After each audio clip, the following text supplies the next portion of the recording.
order to record all possible photographic aspects of the atomic explosion from the ground, the Air Force, supported by the Army, the Navy, and the Marine Corps, built a camera tower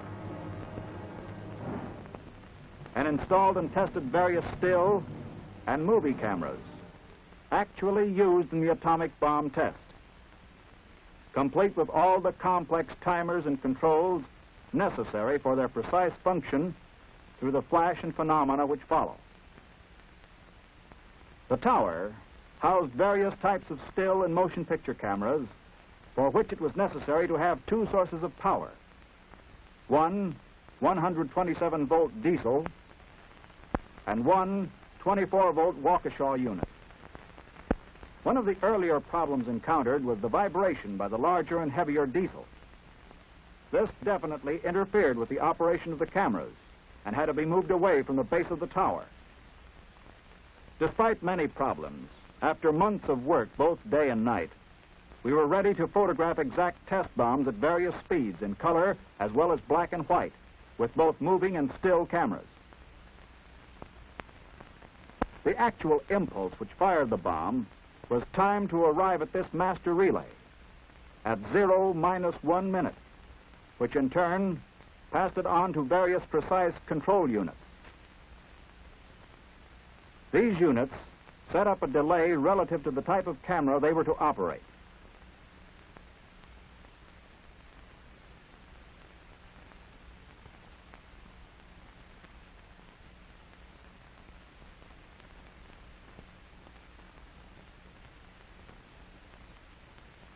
The K-18 still camera cycling control was a gear and cam device, tailor-made to ensure that the cameras overlapped as they made their 3 still pictures a second.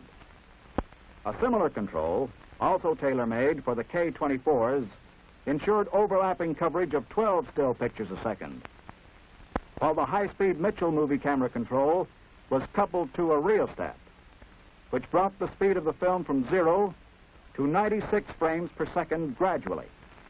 The -1 minute impulse traveled without going through any control direct to a Maurer 16mm color camera and to the standard Mitchell movie camera. The second impulse at -1 second was received on another master relay for the ultra-high-speed Fastex cameras. There were 11 of these cameras, 9 operating at 12,000 frames per second and 2 at 1,000 frames per second. These 9 high-speed cameras were timed to start at intervals from -0.6 of a second to -0.2 of a second. These delays were set into the control unit with precision test sets.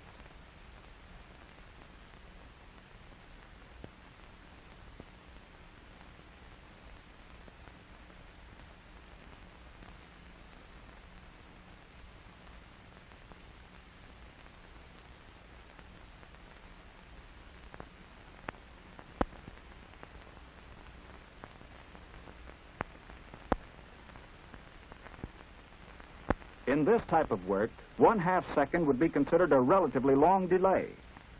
These units also shut off the camera to avoid destruction of the film, as the entire roll passed the lens at the incredibly fast time of approximately 100 feet per second.